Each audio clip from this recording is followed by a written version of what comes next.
Welcome back to Binging with Jonik. Today we will be optimally slicing bread.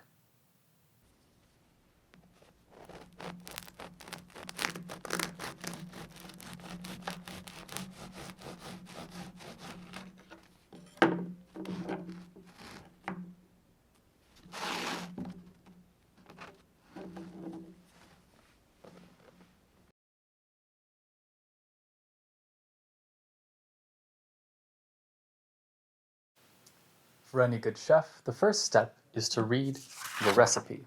In front of me, I have a copy of Optimal Bread Slicing, and the first ingredient is a loaf. Loaves are a type of prism in 3 dimensions with infinite length. Their face is space-bound. Let's just get some bread. Here we have a loaf of bread. Now remember friends, this isn't a bread baking tutorial, this is a bread slicing tutorial. For a baking tutorial, click over here. Now, what is a loaf of bread? For this recipe, a loaf of bread is any kind of bread that has infinite length. I said infinite? Thank you. Today we have a beautiful French baguette. Shout out to the French. Once you have your bread in front of you, the next step is to slice it. What is a slice? A slice is defined by its width and its angle. Now, a slice does not need to pertain to bread. You can slice anything, like this tomato. This tomato slice has both width and angle. But we're not here to talk about tomatoes. We're here to talk about bread. So, let's slice this bread.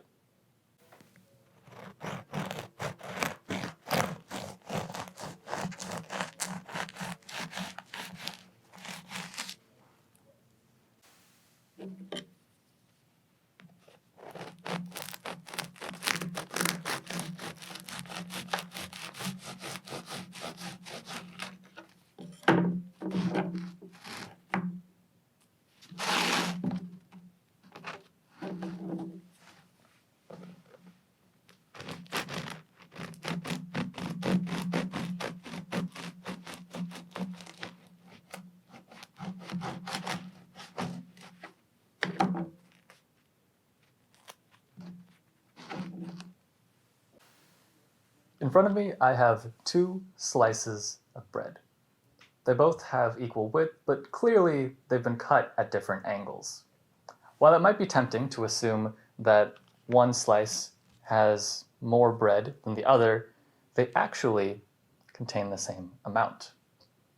The slice volume is independent of the angle. To calculate the volume of a slice of bread, you can use this formula. While we've established that these 2 slices have the same volume, they clearly don't have the same face area. But what is face area? Most intuitively, the face area is the area upon which the bread has been cut. This is where you would apply all of your toppings, where all the good stuff goes. So, we better keep an eye on this. How do you calculate the face area of a slice? Well, first, you start with a perpendicular cut to your bread. You take this area and you multiply it by this factor.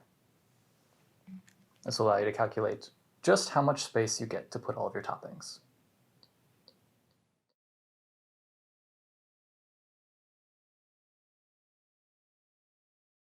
Now, we don't get this increased surface area for free.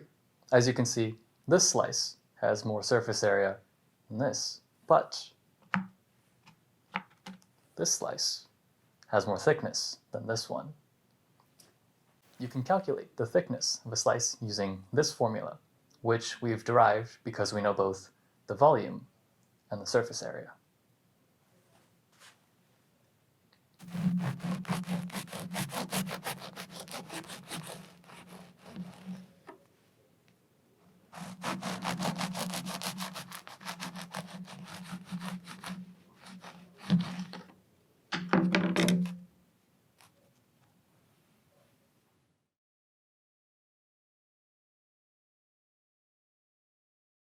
Now we've established both the surface area and the thickness of our slices. we've gotten through the slicing bread part, but we haven't quite talked about the optimal part yet. To optimize your slice of bread, you need to optimize for both the area and the thickness. As we mentioned before, we're optimizing for two things: surface area and thickness. We can optimize for both of these using this formula, which gives us a utility function for both surface area and for thickness. Now, there is no universal optimization because each situation requires its own optimizations. So we'll be talking about arguably the most important optimization, the bruschetta optimization. For the bruschetta optimization, as far as thickness is concerned, we only worry about a minimum thickness. Any thickness above this will suffice, but if the bread is less thick than this minimum thickness, then the bruschetta is simply inconsumable. As far as surface area is concerned, we want to maximize surface area. More surface area means more toppings, and that's exactly what we want for bruschetta. For this reason, we provide the following bruschetta optimization. Note that the bruschetta optimization does give us an impossibility result. Namely, if we have a fixed volume of bread, then there are only so many slices of bruschetta that we can make, because any more, and we run the risk of our slices being too thin.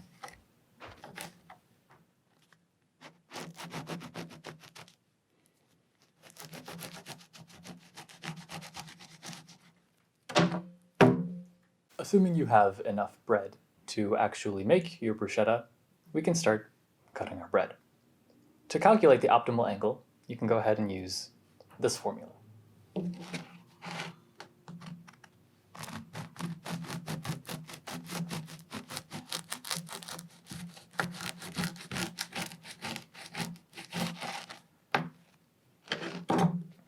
Note that while this slice is rather thin, it has just the perfect surface area to contain as many toppings as you would like.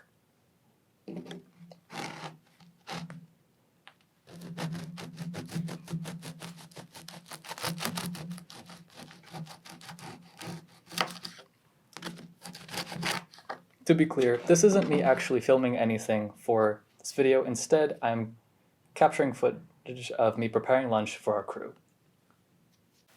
Cheers. Cheers.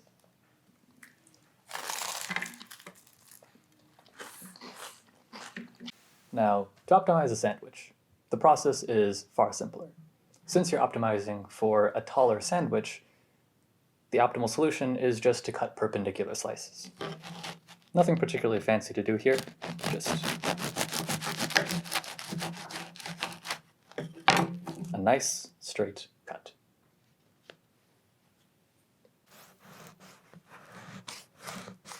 This knife isn't cutting the bread. Okay. I'm gonna stop this.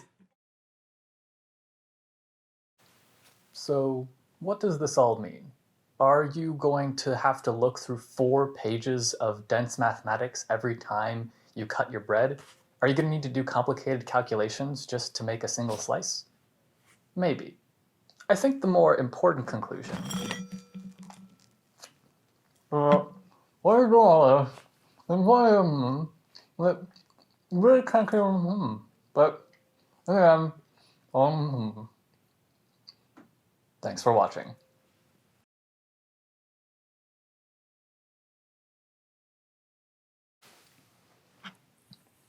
Special thanks to the Jonik Multimodal Universe for funding this venture. Without them, this research would not have been possible. We'd also like to acknowledge our director, our cinematographer, our sound and lighting gaffers for all the work that they do. Truly, this work would be nothing without the people behind the scenes. To all of them, thank you. And thank you, the viewers like you, without whom this would just be me talking into a camera, into the void, with no one to hear my screams. Please, if you're listening to this, send help. Let me know I'm not alone. This terrifying place.